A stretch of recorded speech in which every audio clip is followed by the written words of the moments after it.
ଯାହା କର୍ମରେ ଲେଖା ଥାଏ ବନ୍ଧୁ ତାହା ଯେକୌଣସି ପଥେ ଭୋଗିବାକୁ ପଡ଼ିଥାଏ। ଦୁଃଖ ବିକ୍ରି ହୋଇପାରେ ନାହିଁ ଏଠି ବନ୍ଧୁ, କି ସୁଖ କିଣା ଯାଇପାରେ ମଧ୍ୟ ନାହିଁ। ଶାନ୍ତ ରହିବା ଗୋଟିଏ ହିଁ କଳା ହୋଇଥାଏ। ଶାନ୍ତ ରହିବା ଶିଖିଯାଅ।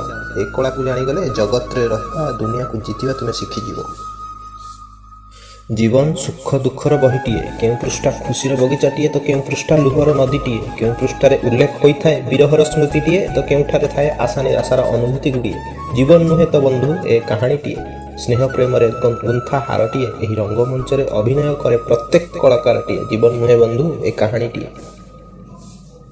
ସମସ୍ୟାର ସମାଧାନ ନିର୍ଭର କରେ ଉପଦେଶ ଦେଉଥିବା ଲୋକ ଉପରେ। ଯେପରି ଦୁର୍ଯ୍ୟୋଧନ ନେଇଥାଏ ଉପଦେଶ ଶକୁନିର, ଅର୍ଜୁନ ନେଇଥାଏ ଉପଦେଶ ଭଗବାନଙ୍କର। ଯେଉଁ ଲୋକ ଅନ୍ୟକୁ ବର୍ବାଦ କରିବାକୁ ବିଚାର କରନ୍ତି ସେ ତାଙ୍କ ଲକ୍ଷ୍ୟରେ ଏପରି ଅନ୍ଧ ହୋଇଯାଆନ୍ତି ଯେ ନିଜେ କେତେବେଳେ ବର୍ବାଦ ହୋଇଯାଆନ୍ତି ସେ ଜାଣିପାରନ୍ତି ନାହିଁ।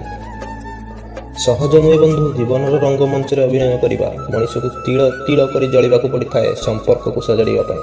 କେତେବେଳେ ହୃଦୟର କୋହକୁ ଚାପି ରଖି ହସିବାକୁ ପଡ଼ିଥାଏ ତ କେତେବେଳେ ପରିବାରର ଖୁସି ପାଇଁ ନିଜ ମନର କଷ୍ଟକୁ ଲୁଚାଇବାକୁ ହସିବାକୁ ପଡ଼ିଥାଏ। ଜୀବନ ଜିଇଥିବ ଯେତେଦିନ ବନ୍ଧୁ ନିନ୍ଦା ଅପମାନ ମିଳିଥାଏ ସେତେଦିନ। ଏହା ହିଁ ବିଧିର ବିଧାନ। କାହାଠାରୁ ସମ୍ମାନ ପାଇ ଅହଙ୍କାର କର ନାହିଁ ବନ୍ଧୁ, କି କାହାଠାରୁ ଅପମାନ ପାଇ କ୍ରୋଧିତ ମଧ୍ୟ ହୁଅ ନାହିଁ, କି କ୍ରୋଧ କରି ତାକୁ ଅପମାନ କରିବାକୁ ମଧ୍ୟ ଚିନ୍ତା କର ନାହିଁ। ତେବେ ଯାଇ ତୁମେ ଶ୍ରେଷ୍ଠ ମଣିଷର ପରିଚୟ ପାଇବ।